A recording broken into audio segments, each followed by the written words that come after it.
Bom dia, tudo bem? Eu sou Adriana Teixeira, Crivellari, e eu estou aqui muito feliz de realizar um estudo com um tema bem interessante, a convite da Rosália Romão e toda a equipe, desse centro maravilhoso que é o Discípulo de Jesus, centro que a gente tem um grande afeto, grande carinho por histórias de longa data, centro que a gente traz assim no coração por N participações, então a gente está aqui nessa manhã de sábado para trazer luz, a umas informações que são tão importantes no Evangelho, importantes para nós. E o estudo será do Evangelho segundo o Espiritismo, é o item 3 da introdução, que se chama Notícias Históricas. E esse tema ele é muito relevante porque Kardec, na sua sabedoria, na sua pedagogia, realiza uma introdução e explicativa.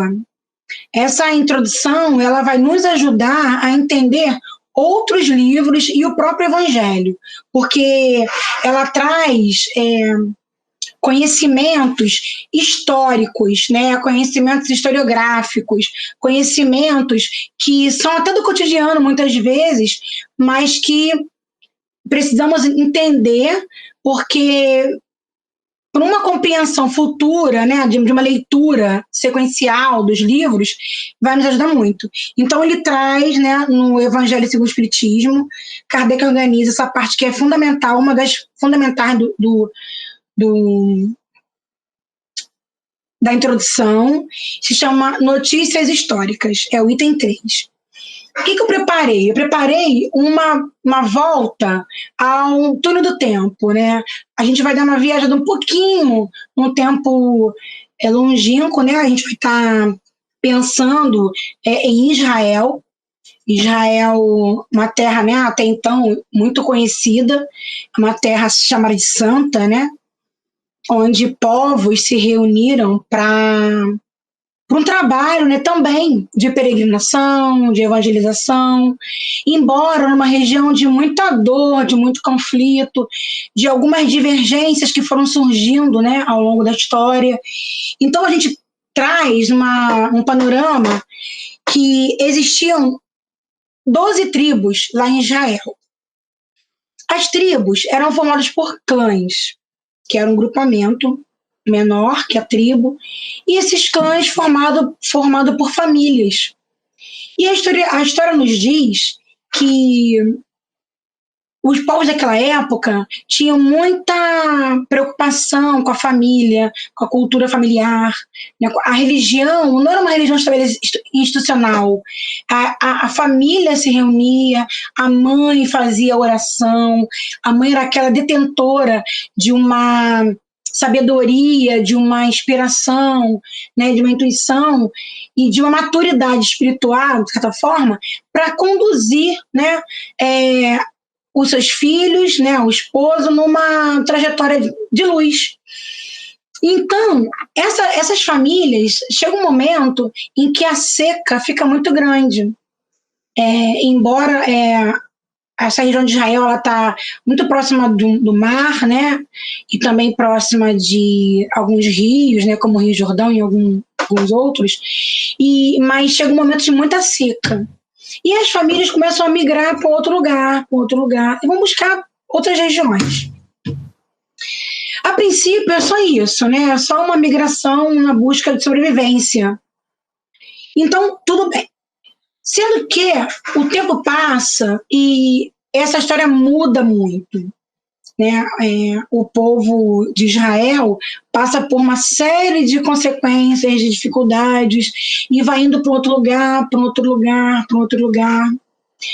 E chega um momento em que eles se veem muito misturados, muito modificados, e com muito conflito, já era uma região de muito conflito, porque povos invadem a região, num momento os assírios invadem, em outro momento os babilônios invadem, e é muito conflito. E nessa época tribal, a mulher ela ficava em casa, cuidando da casa dos filhos, por uma enorme proteção do marido, né? O marido era aquele que ia guerrear, que ia para proteger, quando podia, né? Algumas vezes não podia acontecer isso, né? Não acontecia o esperado, e povos eram aprisionados, e eles tinham uma cultura de aprisionamento muito grande. Isso criava uma insatisfação, um conflito, uma dor, né? Emocional, psicológica. E aí chega no momento em que os povos de Israel, né, judeus, né, na sua essência, os judeus eles precisam ir para outro lugar. E vão, né?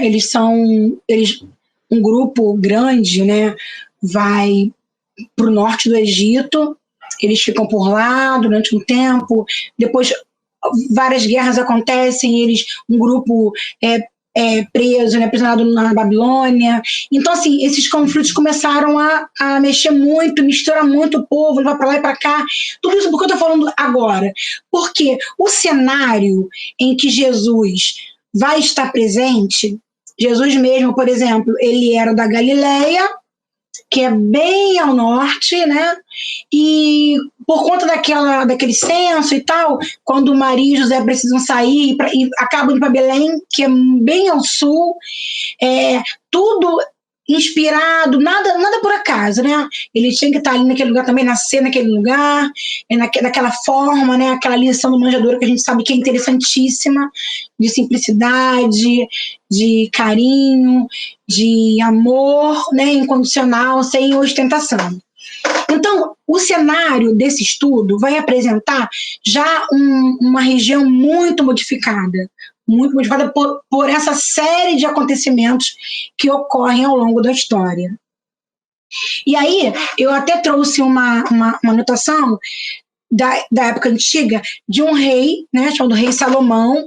A gente conhece muito dos filmes, né? Histórias antigas, filmes antigos falam muito do Rei Salomão. Ele era filho de Davi, e ele constrói um grande templo, um templo muito bonito. E os judeus precisavam ir até lá, né, para fazer uma referência, para fazer reverência, para fazer suas orações. Os judeus iam para lá.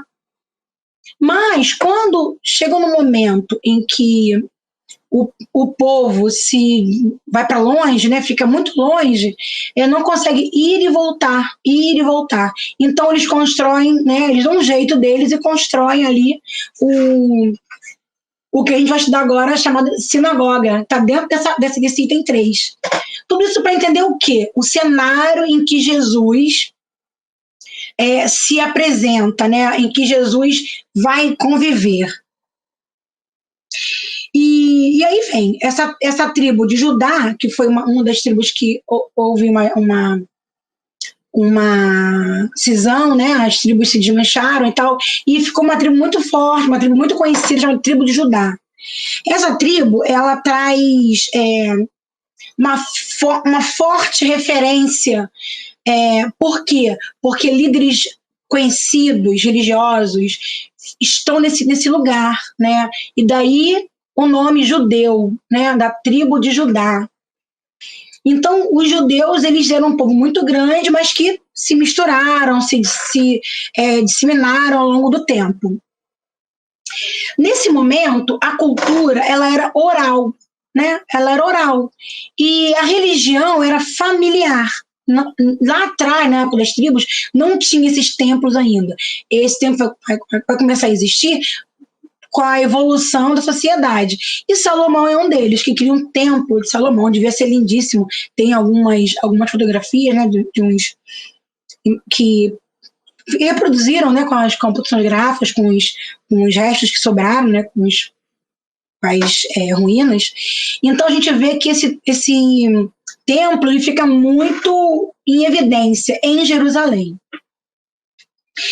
E lá em Israel, eles tinham uma cultura de agregados. Os agregados vinham, né? E quando os agregados chegavam, eles eram obrigados a seguir a religião monoteísta, que era a religião dos judeus da tribo de Judá. Show. Só que quando a seca fica muito grande, esse povo grande vai para o Egito. Quando chega no Egito, eles são escravizados, porque são estrangeiros, né? Numa terra nova, e eles são escravizados. A história diz que era uma escravização não como nós conhecemos ou vivenciamos aqui no Brasil, por exemplo. Eles tinham uma certa facilidade em algumas questões. E os judeus, que eles tinham domínio do metal, porque eles viviam nas montanhas, então, do ferro, na verdade. Eles já faziam lanças, ferramentas, arados, eles eram camponeses, também criadores de animais. Então, eles tinham um domínio de uma ferramenta, né? Uma cultura já forte, né, de trabalho, que também ajudou lá no Egito. E quando eles chegam lá, eles são chamados de hebreus. Os hebreus eram os escravos judeus. Então, às vezes é muito confuso. O que é hebreu, o que é judeu? Então é isso. Judeus da terra de Judá, né, da tribo de Judá, lá de Israel. Quando eles chegam ao Egito, eles são escravos e eles são chamados de hebreus. Então, eles estão num lugar e eles vão caminhando, né? Eles vão seguindo. Antes do cristianismo, os judeus, eles mantinham a sua cultura lá, a sua tradição oral muito forte, né? Chegou um momento que o cristianismo ele sobrepõe, né, com a vida de Jesus. Então, agora eu vou entrar diretamente, depois desse voo panorâmico, no item 3 da introdução do Evangelho, para a gente poder entender isso tudo aí. Existia um povo chamado samaritanos, né? Os samaritanos, muito interessante, essa divisão, essa guerra que eu falei, essa complicação, né? A Samaria, ela ficou no meio, né? Numa região um pouco mais central, assim, e ela sofreu muita invasão de povos estrangeiros, da Síria principalmente. Então, eles formou um povo meio misturado, sabe? Um povo que manteve outros costumes, manteve algumas outras culturas que um pouco se misturaram. E os samaritanos, né, eles ocorreram o quê? Quando houve essa cisma, né, essa divisão das tribos. Aí a Samaria se tornou a capital do reino dissidente de Israel. Ela se tornou um lugar importante, né, e sendo a capital. Ela foi destruída e reconstruída várias vezes. Os samaritanos estiveram quase sempre em guerra com os reis de Judá. Então, olha a complicação. Volta e meia, Jesus apresenta para a gente uma parábola, né, do bom samaritano. Por quê? Olha porque ele faz essa questão do bom samaritano. E os samaritanos, eles nessa briga, nessa confusão, nessa guerra, né, com o reino de Judá, eles ficaram muito mal vistos, né? Eles ficaram inimigos mesmo. Tanto que eles começaram a não ir mais para Jerusalém, né, para aquele templo, né? Eles começaram a não ir mais. Eles criaram seus próprios templos, eles já faziam ali os seus próprios cultos, eles instituíram algumas modificações, né, no código religioso que eles tinham antes. Então, criou essa desavença entre os judeus lá, né, mais ortodoxos e os samaritanos. Então, aí aqui no Evangelho fala bem assim: os samaritanos, para tornar a cisão mais profunda e não ter de vir a Jerusalém, celebram das festas religiosas, construíram um templo particular e adotaram certas reformas. E, nesse momento, admitiram somente o Pentateuco, entendendo a lei de Moisés, né? E rejeitavam todos os livros que foram anexados depois. Então, o que acontece? Eles criaram grandes problemas religiosos, conflitos.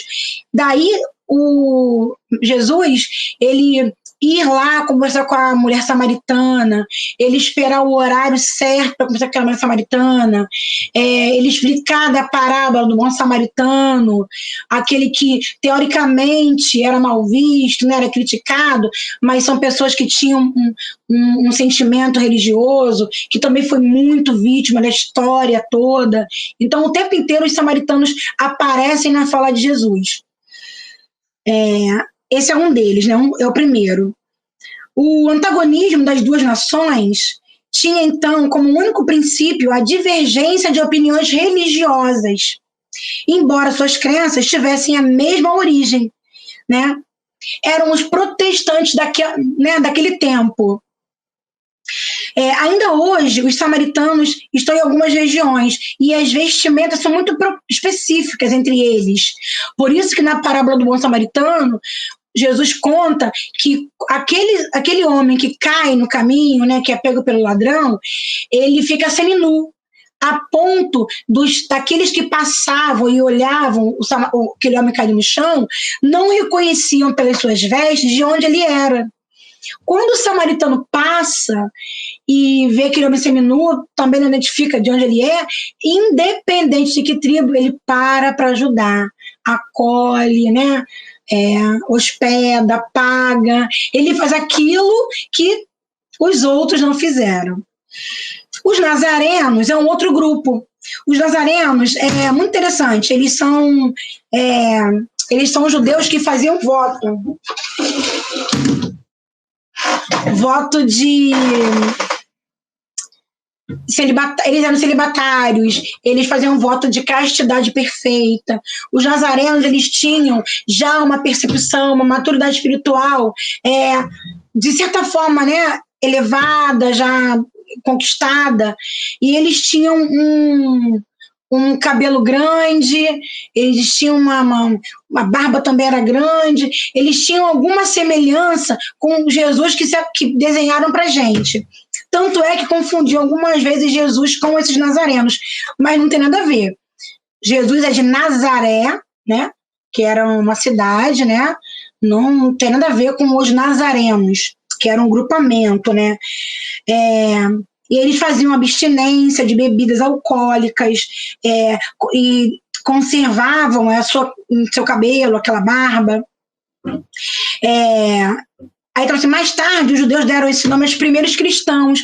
Os cristãos que surgiram logo após o Cristo, né, que seguiam o mestre, mantiveram essa expressão, esse cabelo, essa barba, essa roupa, os costumes religiosos, né, essa questão não do celibato, mas a questão do cuidado com o corpo, né, com a alimentação, com a sua postura.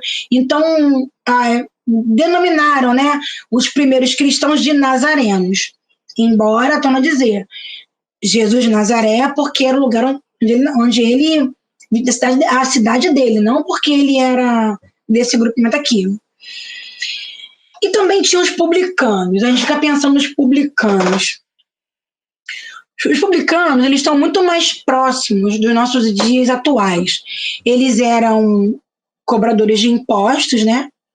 Eles eram divididos em 3 classes principais. A primeira classe de publicano era aquela da elite, né? Uma certa elite, era um grupo que recolhia os impostos, né, do povo para dar para Roma. Sendo que, como ele era um grupo mais elitizado, os publicanos, eles faziam o quê? Eles terceirizavam o trabalho. Então, tinha a segunda classe de publicano. Nessa segunda classe estava Zaqueu. Zaqueu, muito conhecido, né? Sobe na árvore para ver Jesus passar. Ele era publicano. Da segunda classe, que recolhia os impostos e mandava uma parte para a primeira classe, essa primeira classe mandava para Roma. Sendo que, já naquela época, já existia a tal famosa, que nós já conhecemos muito hoje em dia, corrupção, né? Esse imposto, ele era imposto, né? era obrigatório. Tinha um imposto sobre a terra e um imposto sobre mercadorias, exatamente como a gente vê hoje, sendo que essa segunda classe enriqueceu também, devido, né, a dinheiro a mais, né, o valor a mais que recebiam, que cobravam das pessoas, devia ter multas, né? Então, esses publicanos, tanto o primeiro, que enriquecia muito mais, e o segundo, a segunda classe, eram odiados pela sociedade. Imagina, nós hoje pagamos vários impostos, e então quando esse imposto fica alto, quando fica difícil, a gente, né, reclama, a gente, poxa, está difícil, a gente tem que trabalhar mais algumas vezes. Então, mas lá eles eram odiados, porque casas eram saqueadas, famílias, né, animais, então eles eram odiados. Por isso que Zaqueu, quando Jesus chama Zaqueu, hoje habitaria em sua casa, Jesus sabia por quê, né, que estava convidando Zaqueu para recebê-lo. E Zaqueu atende, né, ao chamado do Cristo. E uma terceira classe dos publicanos, eles chamado de portageiros. Portageiros são os cobradores das fronteiras. Eram chamados de baixo escalão. Era como se fosse mesmo uma alfândega, né? Aquela pessoa que controla a entrada e saída de mercadorias da região. Eram mais, no caso deles, eram mais pobres, eles eram mais simples, embora também o dinheiro, né, acontecia ali, de entrar mais dinheiro, menos dinheiro e tudo mais. Então, esses publicanos, Jesus o tempo inteiro, em vários momentos, várias situações, ele fala dos publicanos. Os publicanos. Por quê? Porque faziam as pessoas sofrerem, né? Muitas vezes o próprio Roma mesmo não sabia desse dinheiro total, né, que era, né, negociado ali e tal, visto ali. Então, eles se apropriavam de um valor, de um dinheiro, né, de uma mercadoria que não era devida. E sempre Jesus falava assim, dai a César o que é de César, né? Alguns publicanos vão ao encontro de Jesus e perguntam, o que a gente faz? Que agora eu quero segui-lo, mas eu sou publicano, né? Eu sou mal visto, eu sou, né, odiado, e agora, o que eu faço? Aí Jesus fala para eles, faz o que está escrito na lei. O que está na lei? Né? Quanto tem que ser cobrado? Qual é o justo? Né? O justo no sentido de quem está cobrando, né? Não a mais, né? Não barganhar mais, não maltratar. Então, Levi foi um desses publicanos também. E aí, seguindo, a gente vai encontrar... Antes disso, eu vou ler uma parte aqui. Da dominação romana, o imposto foi o que os judeus mais dificilmente aceitaram, o que causou entre eles mais irritação. Dele resultaram várias revoltas e foi transformado numa questão religiosa. Então, o que a princípio parecia também ser uma coisa só social, também virou religiosa, né? E as questões que vêm acontecendo desde o início. Então, muito sofrimento social e religioso. Misturava muito essa questão religiosa com a questão social, infelizmente. Portanto, os judeus tinham horror ao imposto e, por conseguinte, a todos que eram encarregados de cobrá-los. Daí, sua aversão aos publicanos, de todas as categorias. Eram pessoas chamadas de má-vidas, né, não estimadas por ninguém. Assim como aqueles que frequentavam e que eram confundidos com a mesma reprovação. Tem um momento em que Levi faz uma festa e convida Jesus. E lá estão os seguidores de Jesus e também os amigos de Levi, que também eram publicanos, né? Alguns amigos de Levi. E os seguidores do mestre, né? Os discípulos, eles questionam Jesus. Mestre, a gente se misturando com esse povo de uma vida, né? Eles aqui com a gente. E aí é quando Jesus fala que os sãos não precisam de remédios, e sim os doentes. Então, mais uma vez, Jesus reafirma que ele não veio para os sãos, veio para os doentes. Então, a gente fica entendendo o porquê dessa preocupação de Jesus. Com o mais humilhado, aquele que era criticado, né? E também nessa crítica que surgia, a gente sempre vê um lado só, né? E não vê o outro lado, né? Se o publicano pecava em relação aos impostos, as outras pessoas pecavam de outra maneira, de outras formas. A gente sempre acha que o pecado do outro é maior do que o nosso, né? E esconde o nosso, muitas das vezes, né? O nosso pecado é visto pelo outro. E depois dos publicanos, tem os fariseus, né? Que é aquela categoria muito falada no Evangelho, né? Muito falada mesmo. E os fariseus, em hebraico, significa separação, divisão. A tradição compõe uma parte importante da teologia judaica e consistia na coletânea das interpretações.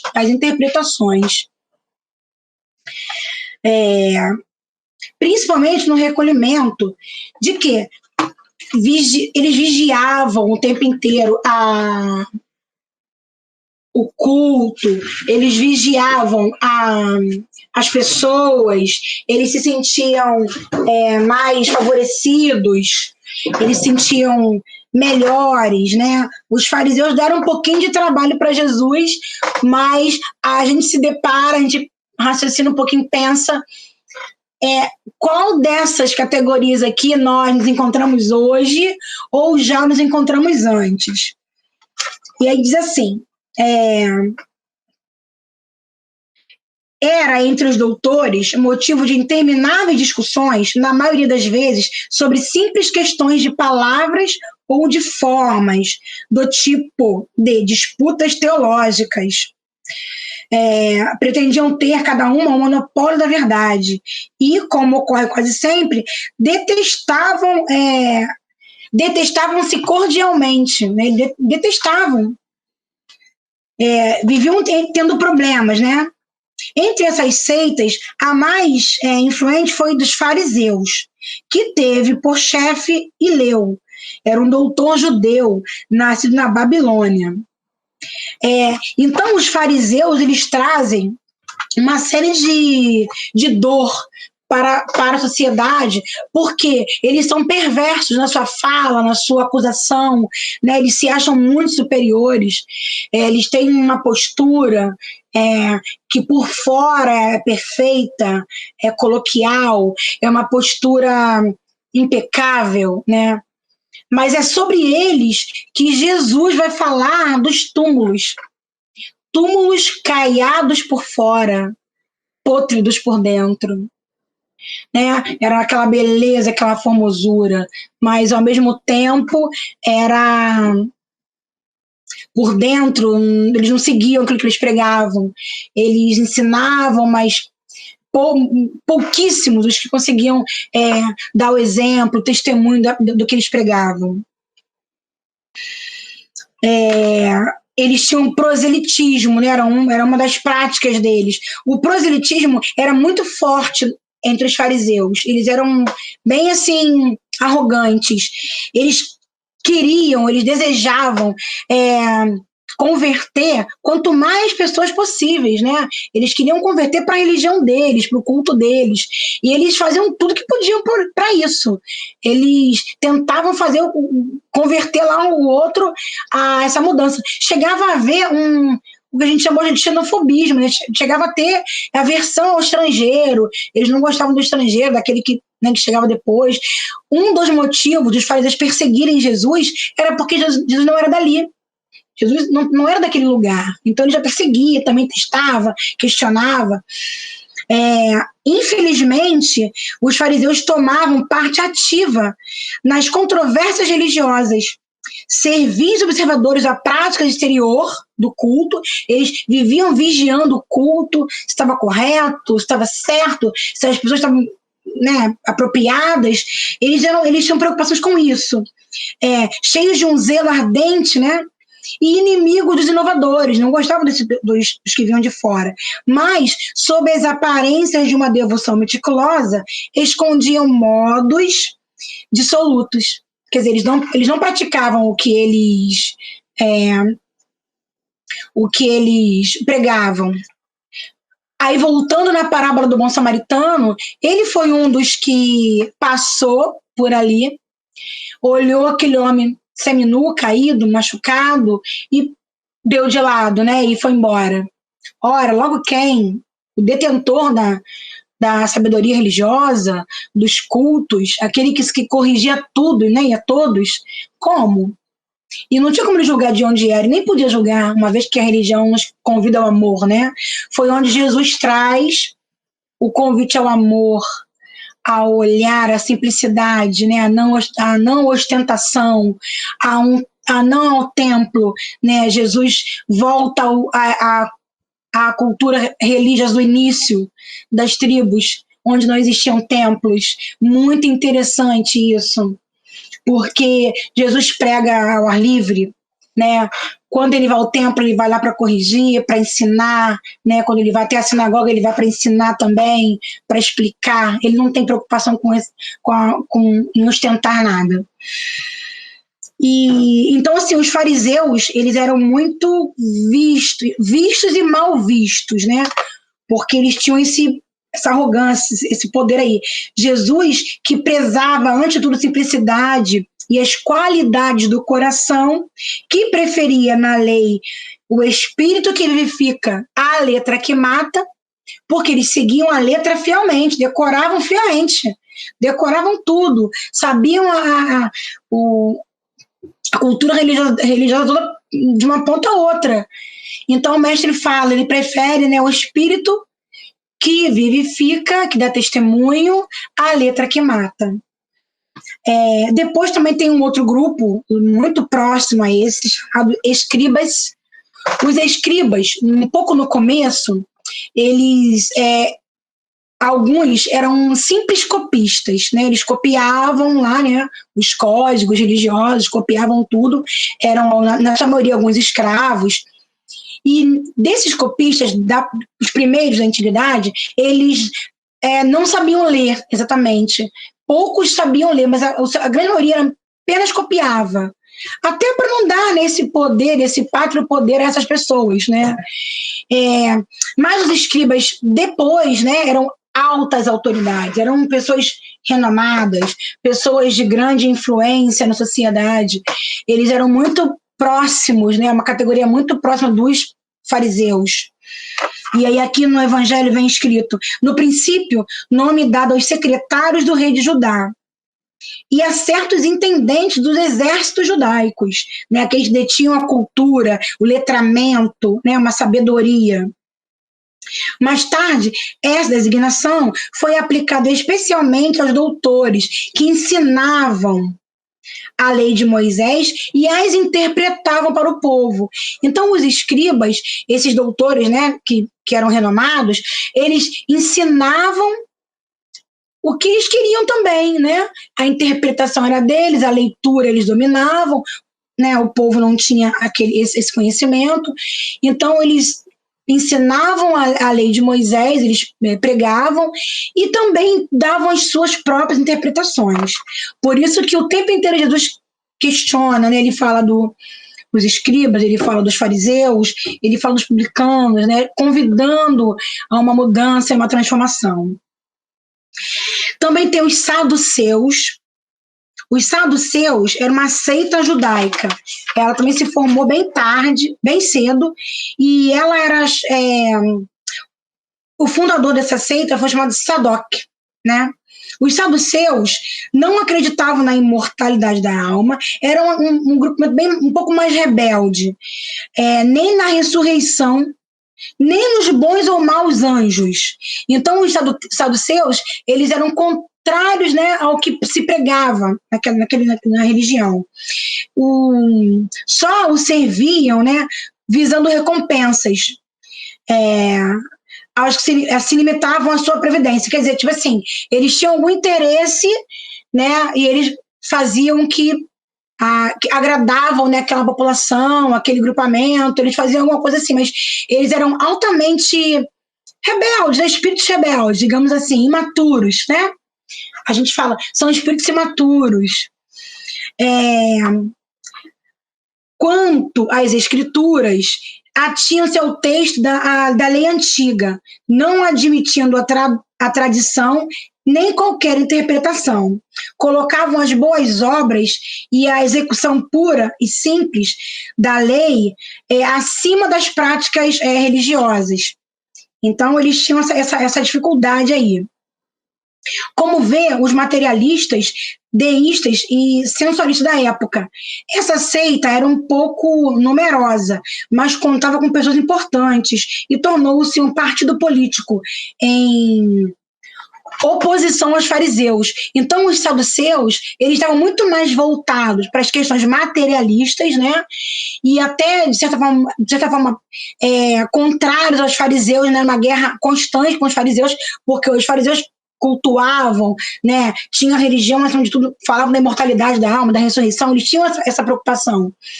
E virou um partido político, né? Os saduceus, brigando, questionando com os fariseus. E também tem uma categoria que é uma gracinha, né, que a gente vai estudar se deliciando, que são os essênios, né, ou esseus. Era uma seita judaica, fundada por volta do ano de 150 a.C., no tempo dos Macabeus, e cujos membros que moravam em espécies de monasteiros formavam entre si um tipo de associação moral e religiosa. Distinguiam-se pelos costumes brandos, pelas suas virtudes austeras.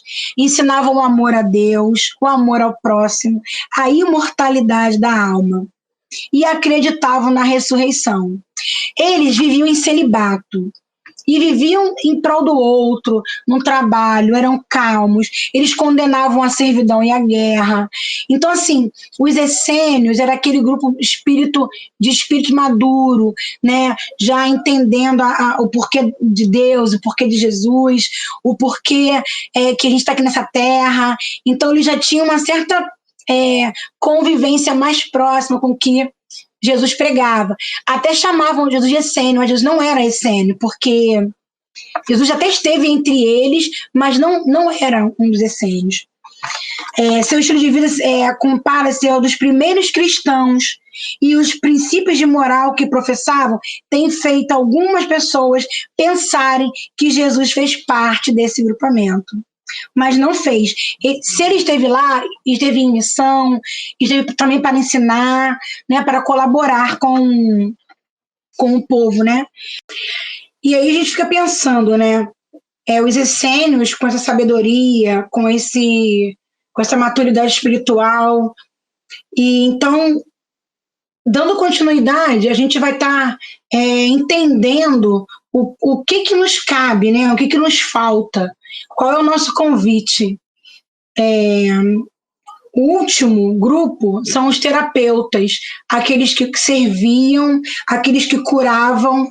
E aqui no livro fala assim, no Evangelho: servir e cuidar eram seus lemas, servidores de Deus ou curadores. Os terapeutas eram sectários judeus contemporâneos do Cristo. Eles, lá no Egito, tinham grande relação com os essênios. Então, os terapeutas eram uma categoria que vivia próximo aos essênios, se aprimorando também desses conteúdos, desses conhecimentos, estando muito mais próximos, né, do que o mestre já ensinava. E no finalzinho diz assim: considerou uma seita do judaísmo. Eusébio, São Jerônimo e outros pais da igreja pensavam que eles eram cristãos. Então, a nossa atitude é que vai dizer o que nós somos, né? Qual foi o nosso convite, se aceitamos realmente o mestre. Que essas notícias históricas nos façam cada dia melhores, assim como Paulo, Nicodemos, O próprio Gamaliel, que foi quem instruiu Paulo, quem acompanhou Paulo, foi o mestre de Paulo, eram fariseus, deram o seu testemunho de mudança, né, de seguir o mestre, de entender que o amor está acima de qualquer barreira, seja regional, linguística, religiosa. E como Zaqueu, né, que realmente refez o caminho, seguiu Cristo e deu tudo que ele podia, né, ele se renovou, né, ao encontro com o mestre. E tantos outros. Levi também, e a mulher samaritana, né, que viu no mestre aquele que não tinha preconceitos, aquele que amava incondicionalmente. Que o bom samaritano, né, sejamos nós, a cada dia, buscando olhar com atenção aquilo que nos cabe, né? Não se importando com quem é esse próximo, se é da nossa religião, se não é, se ele é rico, se ele é pobre, se ele está cometendo algum ato de indisciplina, né, espiritual, que nós possamos nos colocar na condição de próximo, porque nós também não saberemos qual desses grupamentos que a reencarnação traz para os dias atuais nos socorrerá. Então, eu também, enquanto peregrina, né, do mestre, enquanto seguidora, eu tenho que pensar, quem será o meu próximo? Quem será aquele que me socorrerá? Então, que a gente ame cada dia mais. Eu agradeço de coração a oportunidade desse trabalho, desse estudo, que trouxe muitas reflexões, né, para nós. Que hoje seja um presente, que tenhamos novas notícias históricas para a humanidade, assim como os essênios, assim como Jesus. Um grande beijo, fique com Deus. Eu espero ter contribuído, né, com essa forma histórica de aprendizagem e que isso sirva para outras lições que estão contidas no Evangelho e nos outros livros, né, que Kardec trouxe para a gente. Que o Mestre nos abençoe. Um beijo.